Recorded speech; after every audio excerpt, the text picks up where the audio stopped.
Good evening and welcome to the Shir for this evening. That is Sunday of Parshas Matos Maseh. So let's go. Before we actually get into this year, you may have heard that Baruch Hashem, a young man by the name of Amitai Koplon, took the initiative to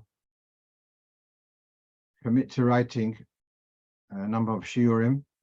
So he took from Tafshin Pei Aleph, he took 10 shiurim and about 100 questions and put them into a book.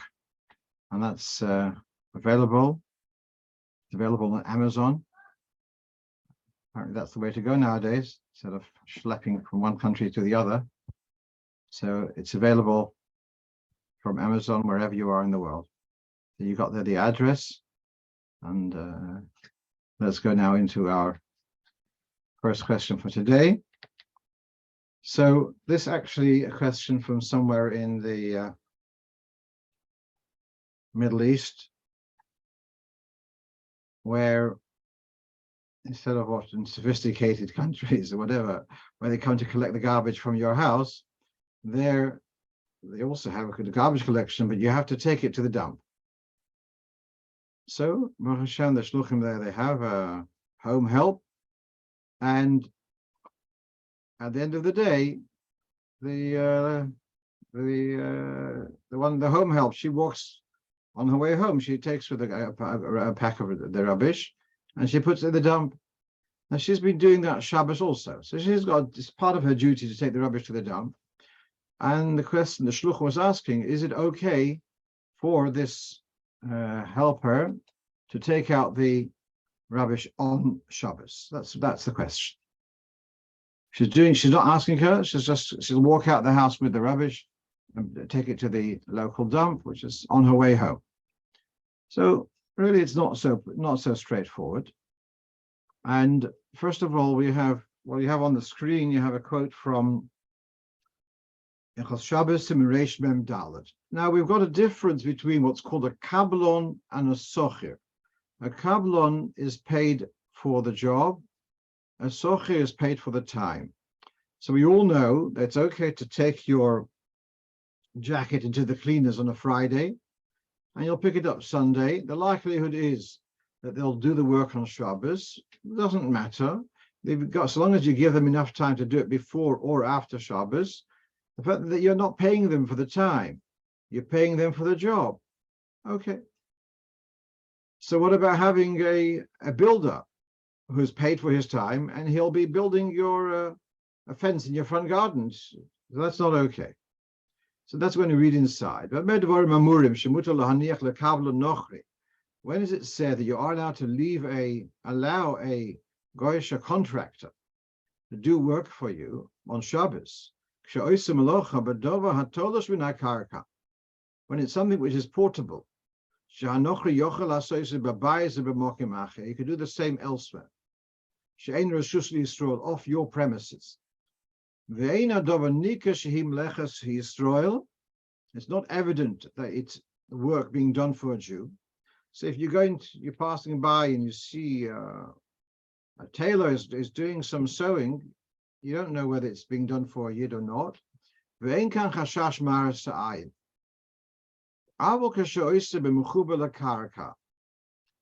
if you were doing a job which is connected to the ground, is building a house for you. No one living there, but this is landed property. People pass by, there's a guy building there. Well, and they know that it belongs to you.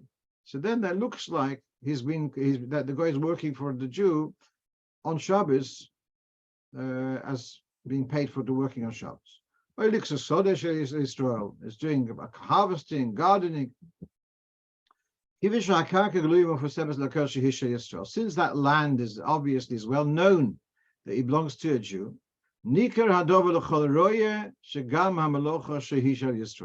since the land where the work is being done is known to be Jews' premises, therefore people will come to the assumption that the work is being done for the Jew.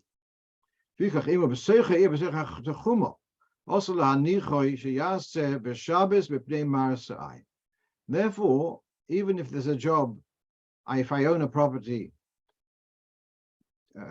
2 miles away, Edmonton, still walkable, it's possible for a Jew to be passing by, and it's known that this property belongs to me. Therefore, even if the contractor is paid for the job, not paid for the time, he wouldn't be allowed to do work on Shabbos. So that's true if it's within the tchum of a either within the city or within the tchum of a city where Yidden are living.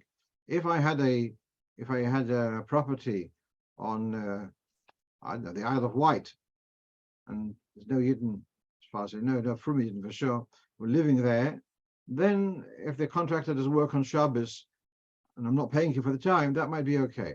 So coming back to our point here, that I've got here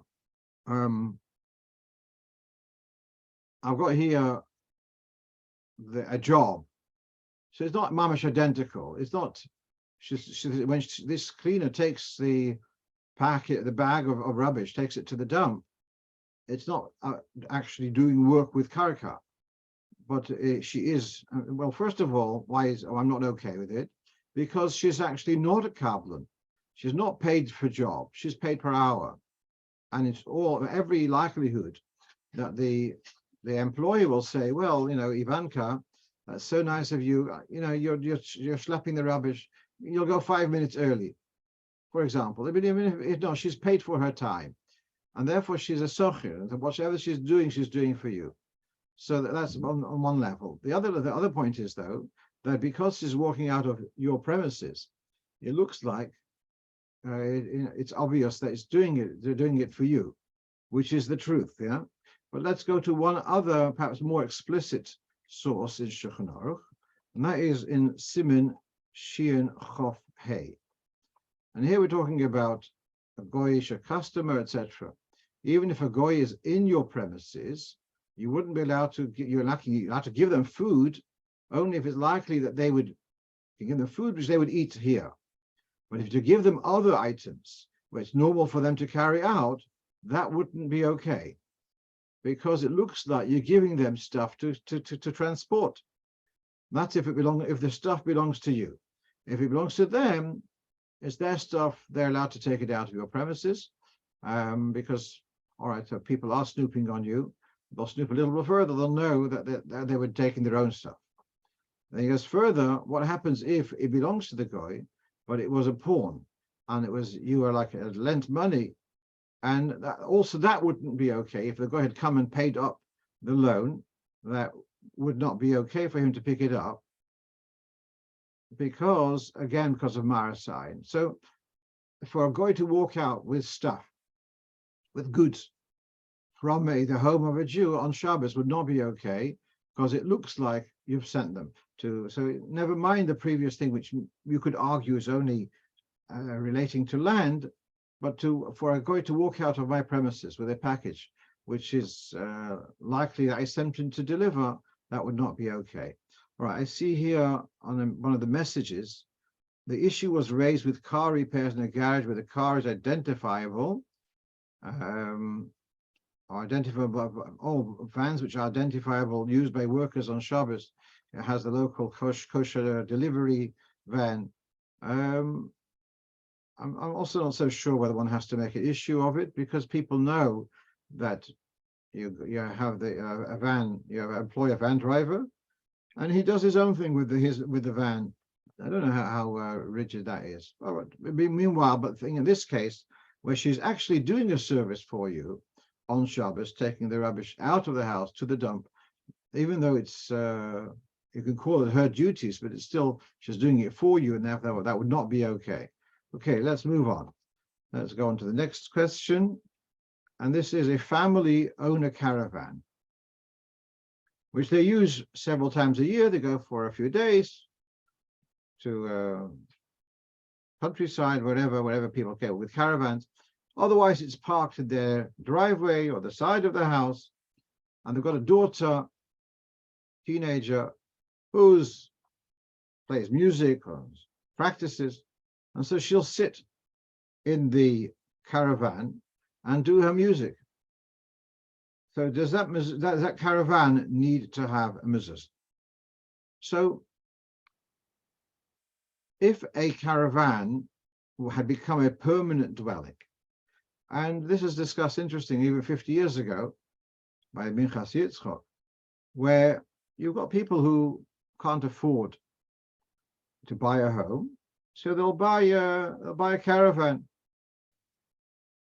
and they'll park it wherever they park it, and they live there. So such a dwelling is chayav b'mezuzah.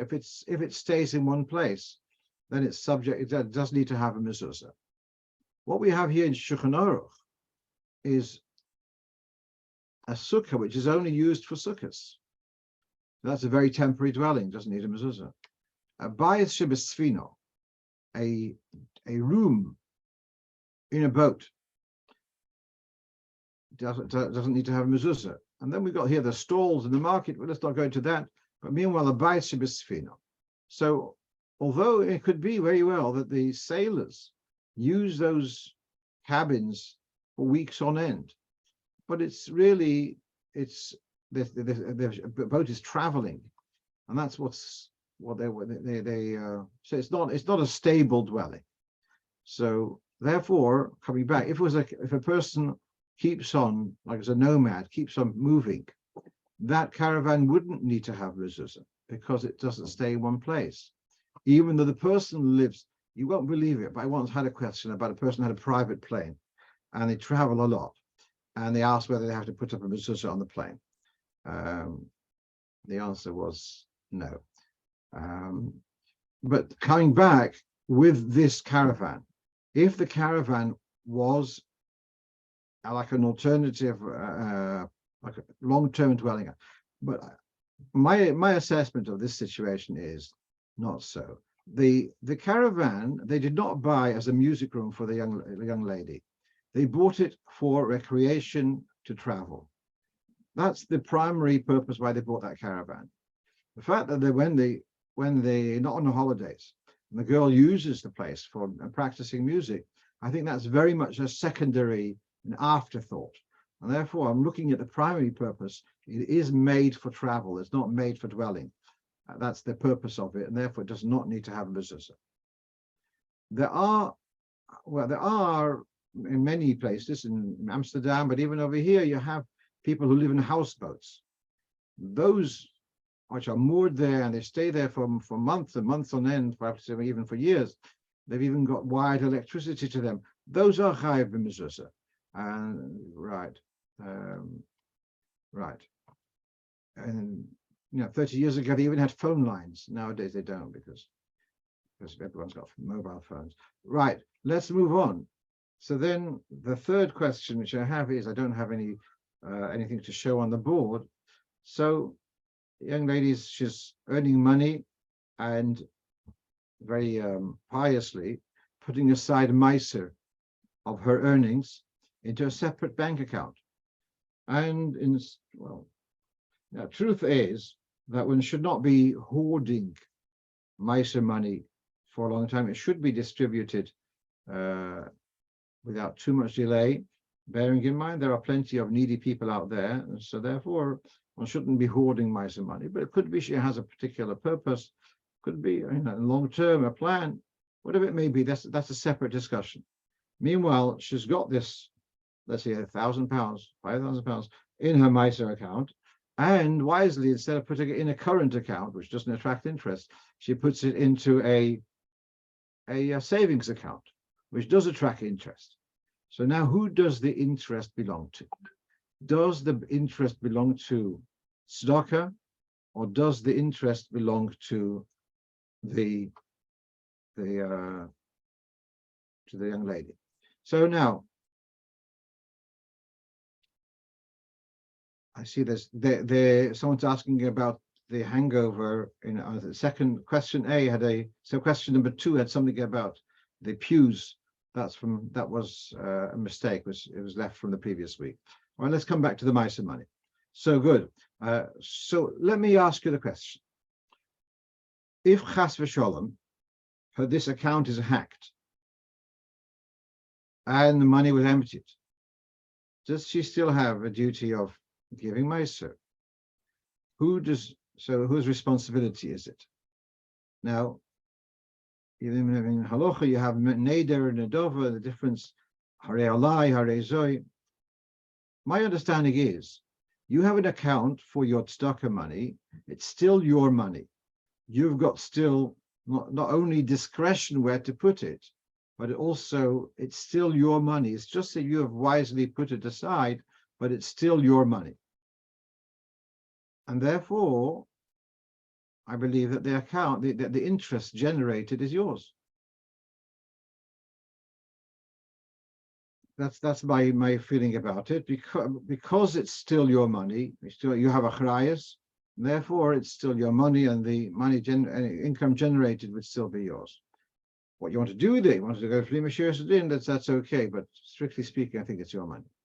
Okay, so now I got a question from a fellow who's traveling, and he's in an airport, and there's a minion. Wonderful, it's going to Eretz Yisrael. It's some airport, some foreign country, and so he joins the minion, and instead of facing Mizrach, the minion, some of the leaders of the minion, decided to face the opposite direction, because if they would face Mizrach, they would be in the view, or it would be in their view, a lot of other people, and lack of tznius this time of the year, especially. And so he's asking the question, is it legitimate to face not to Yerushalayim in order to be able to focus on your davening better? That's the question. So what we have here is, this is from the Piskei Teshuvos, the siman for which direction to face in davening is siman tzadik daled. And if it helps, it just came to my mind now.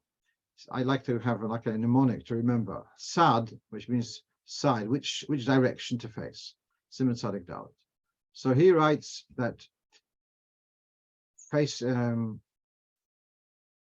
that you when davening, one should be facing a wall, and there shouldn't be pictures on the wall where you're davening towards, and you shouldn't be facing a place where you'll be disturbed for your davening. Let's say you've got a window to the street, or a door where people are passing by, and even if as a result you won't be davening towards Yerushalayim, because the Yishuv Hadas, the focus during davening, is more important than facing towards Yerushalayim. So I believe that the leader of that minyan was correct in facing away from the human traffic and focusing towards the wall, even though it meant not towards Yerushalayim. This brings me to the next point, which is that one who says here, he says the following: what happens if you're davening in a shul, and the shul are davening not towards Yerushalayim, they're davening to a different direction? So you should not daven in different direction to the shul. Then he goes a little bit further. Don't daven, even if as a result you'll have afilim ekav kach yeh yeser kavona. Don't daven away from the shul direction, even though as a result you'll be able to daven better. All right, that's another detail. But actually in Stamford Hill, there are several shuls which, instead of the more common facing east, they are facing south. So they're davening towards the London Bridge and towards North Africa, etc.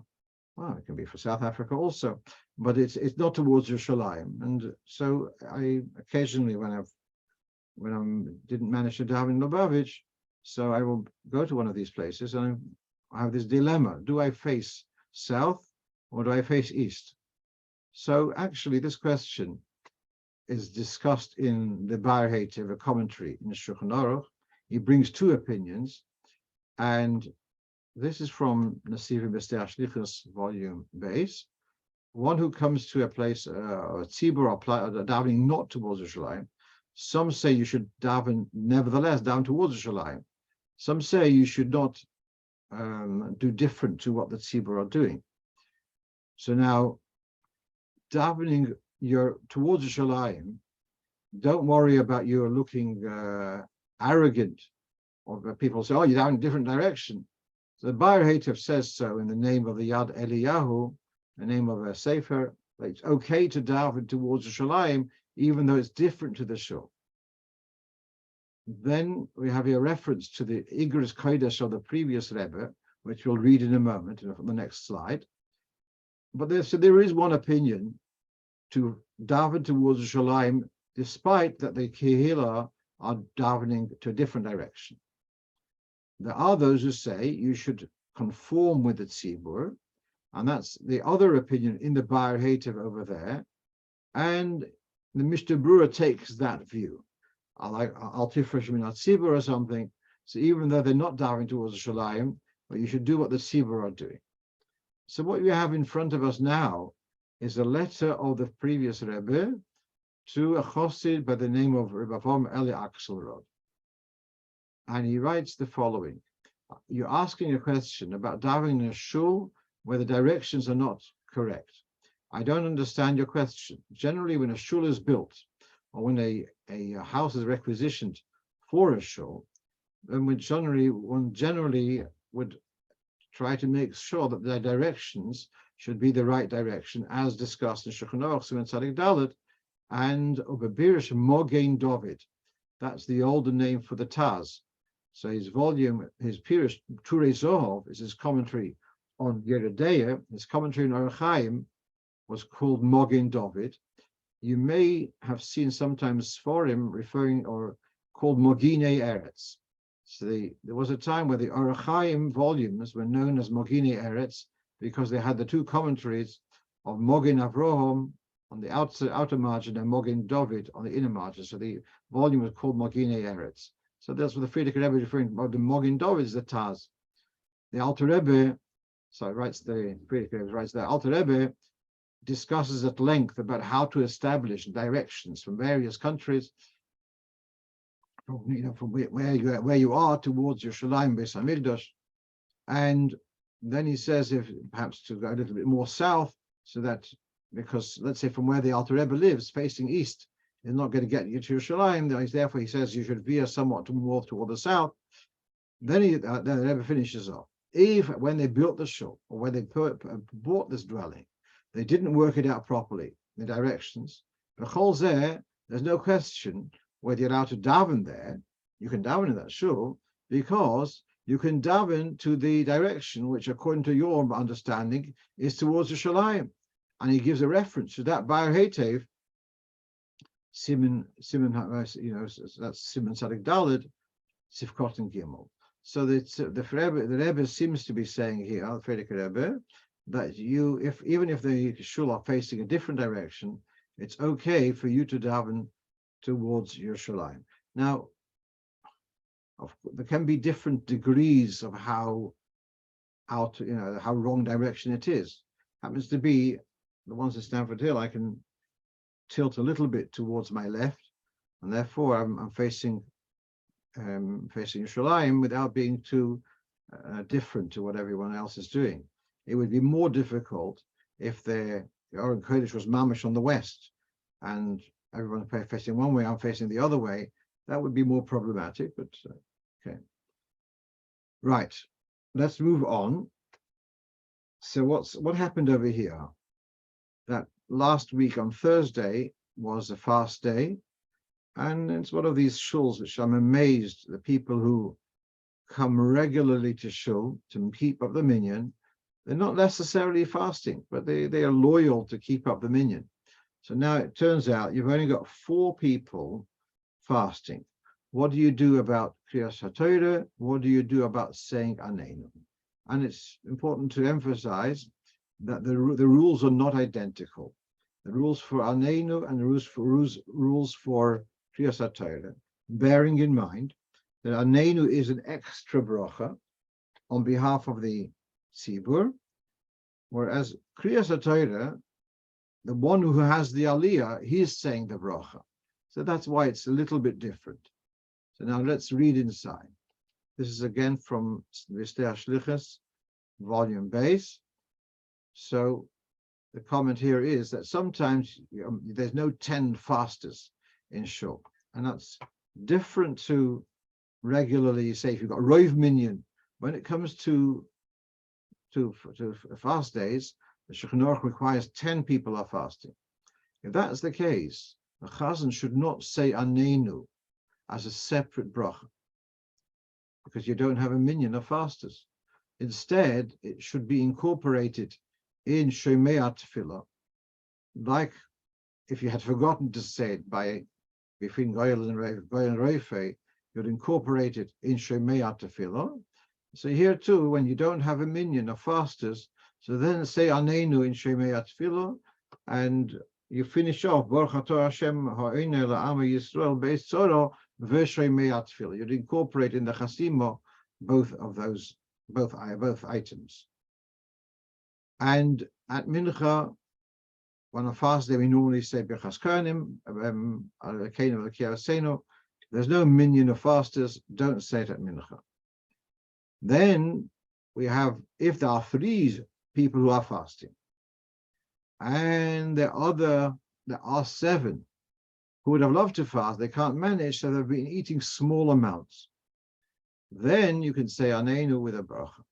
Now, we've gone through this in the past, and the background is the story with there was a plague in the times of the Tzemach Tzedek, and he writes a letter, I believe it's to his son Rabbi Yisrael Noach, who was a Rav and Rebbe in Yezhin, and his father says to the son that you must not fast. He was a weak constitution, you must not fast, and other people also shouldn't be fasting because of their weakness, and that could, together with the plague, and make them more vulnerable. But he says, there he writes, if there's 3 people who are fasting, and the others there's another 7 who are eating small amounts, then you qualified to have 10 people who are fasting, and you could say Anenu as a separate bracha. That's all about Anenu. So Anenu seems to be quite rigid. On the other hand, the advantage is by Anenu, you can throw it in Shomei Tefillah, and that's a no-risk option. When it comes to Kriyas HaTorah, then if there are 3 people who are fasting, and they can have those 3 aliyahs, then that would be legitimate. Okay, so the Kriyas HaTorah, you have 3 fasters, and each one of them, for the 3 aliyahs will be given to those 3. So now someone's asking if one of the people who's not going to finish the fast, as far as I remember, if he's still fasting, he still counts for the quorum, even though he may not. So for Anenu, he still can say B'yom Tov Tanisenu. I think so. What's interesting now that we're discussing it, what happens if it's at the morning and he's not even going to fast even half day? I'm not sure what the answer is. I'll have to look into it again, look around, see whether there's any comment in Poskim on that.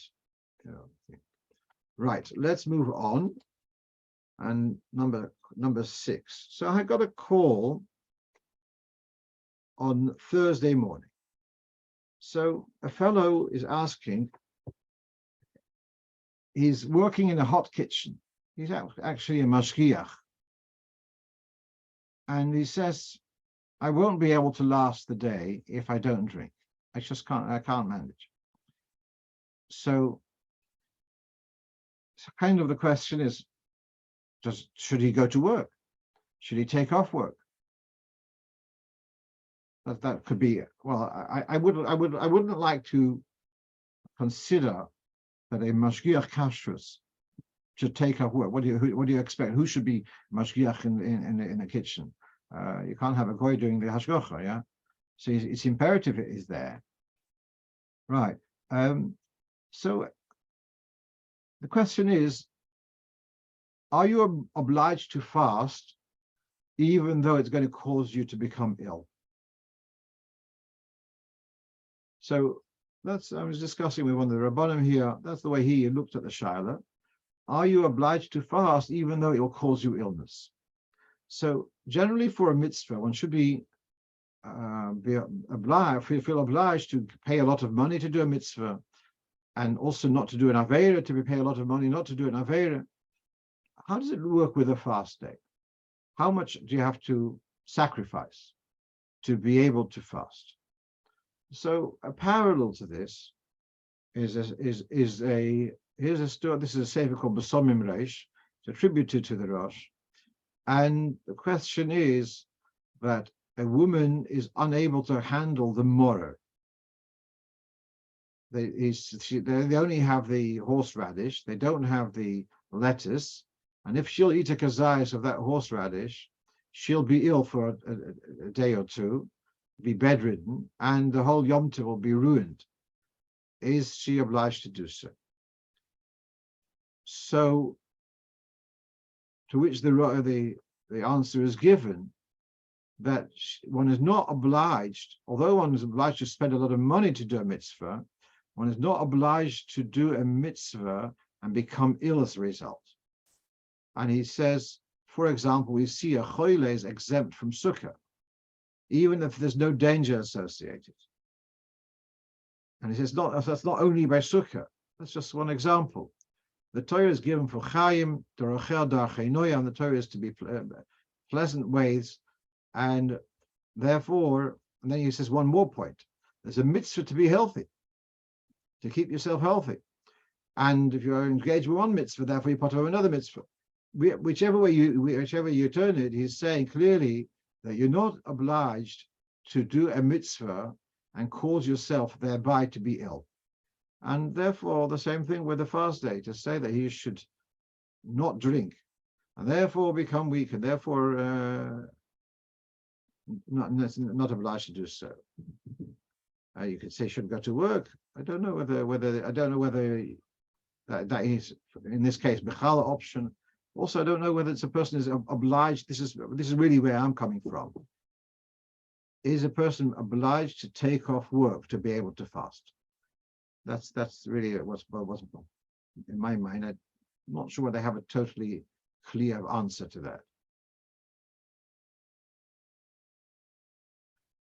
Someone's commenting on the previous discussion about whether there is leeway for a non-fasting person to have an aliyah on Mondays and Thursdays.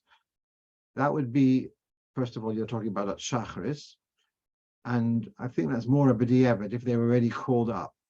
I don't think you'd call them up l'chatchila if they're not fasting, because the reading is a different reading. It's a reading of a fast day. It's not the reading of the regular Mondays and Thursdays. Okay, let's move on. So now we have question number 7.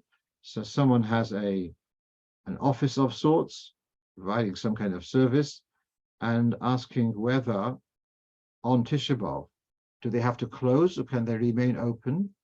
And the likelihood that the customers will also not be Jewish, at least for the morning. So what we have here is from Shulchan Aruch, Tov Kuf Nun Daled in Erech Chaim, about places where the people do work on Tisha B'Av. It's permitted, whether it's not permitted. Talmid Chacham shouldn't be doing work on Tisha B'Av. And then he says, even if the local custom is that not to work on Tisha B'Av, it's permitted to have work continued to be done in your own house, even in your house, if it's been done by a Yehudi, by a non-Jew. The main thing is that if working is a distraction from the avelos, from the grieving, from the mourning, but if a goy is doing it, it's not a distraction from my avelos, therefore it's permitted. So that's okay. I have been also asked about traveling. How strong is there, how much of an issue is there about traveling on Tisha B'Av? And I have answered that it says in Shulchan Aruch, in Kitzur Shulchan Aruch, not to go for walks, even on the Erev Tisha B'Av afternoon, if I'm not mistaken. Certainly on Tisha B'Av, not to kind of distract yourself from the focus of Tisha B'Av. And certainly I felt that going to the airport and catching a plane, etc., I think is a major distraction from the other things.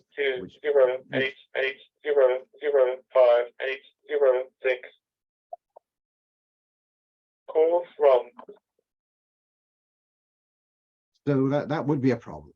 Then, in addition, traveling by plane is also a risk of dehydration, and with also the running around, it's not a good idea, even in any fast day, but certainly on Tisha B'Av, because of the focus on Avelos or the distraction from Avelos, it's not appropriate. Let's move on. So now, this I'm really struggling with this, and perhaps we'll come back to this again. Now, I think we discussed it not so long ago. There is a term that soif koisel, that the end of a wall becomes like a doorpost. In order to be a chayav b'mezuzah, you need to have a door frame, a doorway. So you can see this picture towards the upper right. So you've got here 3 walls, and now the walls end off, and they somehow create a doorway. That is arguably chayav b'mezuzah. But then you've got the other way around. You've got to have a recess. So you've got corners on either side where the recessed wall and the side wall meet. And this is called, so the poskim which I've seen of late, so that does not qualify as a door frame, as a doorway. The meeting of the walls here, that what I thought was called soif koisel. Now, so that's soif koisel. It's the end where it leaves, when it ends off as a, there's like a door post, but where corner of where 2 walls meet would not be qualifying as a soif koisel and wouldn't have to have mezuzah. So someone sent me this week these diagrams. It's from a contemporary sefer, as you can see. So here you've got where you've got a passage and it opens to a wider room. Or here, and there's similar setup. And they are suggesting that they do have to have mezuzahs where the corridor meets the larger room, even though it's just the corners of the wall, or the 2 corners meet in the corner where 2 walls are meeting. So I'm really quite puzzled.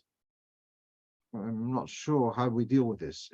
According to, as I said, according to what I've been reading recently, this kind of structure does not count as a soif koisel to be chayav b'mezuzah, and yet others seem to be saying that it is chayav b'mezuzah.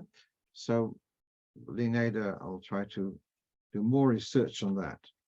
Let's move on to another person asked me this week, and it's useful for now. Today is Sunday, and this coming Shabbos is Chazak. And so at the end of the Aliyah, of the last Aliyah of Shabbos before Maftir, last Aliyah, so it's Chazak, and everyone joins in and says, Chazak, Chazak, when it's Chazak. Now, not only, so our meaning is that not only does the congregation say so, but also Chazak is said by the one who has the Aliyah. So, Chazak, Chazak, this is also written, if I'm not mistaken, it's written Hayom Yom. But meanwhile, Chazak, Chazak, Chazak is also said by the Oler Torah, and it's said before the bracha. Now, what you have here is a conversation. This is the Rebbe's record of his conversation with the previous Rebbe, and this is in Chodesh Av, Tov Shin Aleph. So it had been Shabbos Matas Maseh, was the early days of Chodesh Av, and the day after, there's discussion about yesterday's or 2 days ago's Kriyas HaTorah, and the Rebbe, that's in the previous Rebbe, had said that it's said even the one who has the Aliyah Torah also says Chazak between the end of the reading before he says his brach. So first of all, it says the reason bichlal why one says Chazak, Chazak v'nis Chazek is lichloil atzmaim hama'aminim hapshutim, to somehow include oneself with those who have simple emunah. And he says sorach liyos loshen kozeh bebach. Now that this seems to be a quote from the Bach Bayis Chodesh, which is a commentary on the Torah. I did do a search in various ways, and I did not come up with this Lashon, so I don't know. The editors of the Sefer also didn't find it, so never mind. But the Chazak is, let us be strong and lahaschil Sefer Chodesh. Actually, the Chazak is expressing a wish that we will forge ahead and we'll start a new Sefer. We're finished Bamidbar, we're going to start Dvorim. That's what the Chazak is saying. We're going to keep strong, and we're going to keep on striving. So when the previous Rebbe said this, that Chazak is like a preparation for the next Sefer, so then I asked, says the Rebbe, Al Shelosi Imkain. So then the saying of Chazak is unrelated to the Kriya of today. And don't compare it to, let's say, if you've already made a Bracha HaMoitzi, and you say, I see Melech, bring the salt. Because the salt is unable to eat the bread, therefore it doesn't count as a hefsek. But to say that Chazak is to have give the impetus to start the next Sefer, so why is it not a hefsek? That was the Rebbe's question to his father, not the previous Rebbe. And on this, the Frierdiker Rebbe answers, Kol ha-Torah shmoisav shel HaKadosh Baruch Hu chulu. The entire Torah, it's written in sources, is names of Hashem. Everything is names of Hashem. Haragat would say, as the Frierdiker Rebbe's quote, Haragat would say, in the base of Bereshis, till the Lamed of Yisrael is all one word, is one long word. And then he says, he compares it to the Shofar of Mashiach. I don't understand what that's got to do with it. But meanwhile, he's saying that the whole Torah is one unit. Consequently, don't worry about it being a hefsek, because you're saying, I'll finish by Midbar, and I'm talking about Dvorim.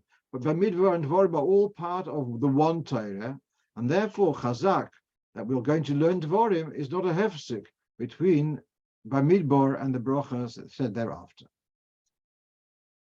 That's how they also, the editors there, explain in the footnote. Then he has the last note over here that this union of Chazak and Chazak and Chazek, so that both the Mashal and the Ramor made a lot of fuss about this, of the saying Chazak, Eltere Poskim. They were talking about veteran Poskim who make an emphasis on this announcement of Chazak. So this was for me a new insight. The Chazak is gearing up to the next Sefer, and it's not a problem of Hefsek because it's all one Torah, all names of Hashem, and therefore it's all one topic, so to speak. Finally, I'm going back to the discussion which we had last week about the Kesher, which was published last week of the Rebbe's Tefillin. Now, I want to show you what I'm going, perhaps if I can, I'll show a video of how it is done. But meanwhile, before I risk that, I'm going to show you what I've done. This is my personal tefillin, and the lower one is my Rabbeinu Talmus, which I have not changed yet, and the upper one is the Rashi's tefillin. What's happened over here is, if you're following where I'm pointing the arrow, there's a difference whether this vertical strap is started by going from the bottom upwards or from the top downwards. The more common way is to start off going upwards and then folding down, whereas the Rebbe's approach was starting from the top. As you can see, that strap over there's gone through the top, then gone down, and then gone to the side. It took me a while to absorb what's going on there. I'm going to show you a video, if I can, and that is made by someone called Rav Moshe Klein. Let's try to get out of this. Right. Go back again. Try again. Click. Okay. Can you still see this?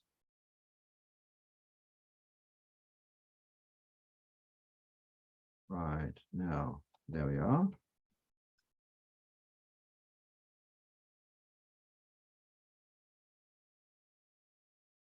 Is it coming up? Okay. Doesn't seem to be coming up. I guess you can't be online the two things at the same time. Anyone who's interested, tell me after this year, send me a WhatsApp, and I'll be happy to share with you the video of Moshe Klein in New York. So he analyzes and he shows exactly how this kesher is different, and you'll be welcome to see it. So that the minute video is another 5 minutes, but fine. I'm going to stop with this. Wish you a good evening, and we should meet always in good health. Kultiv. Go ahead.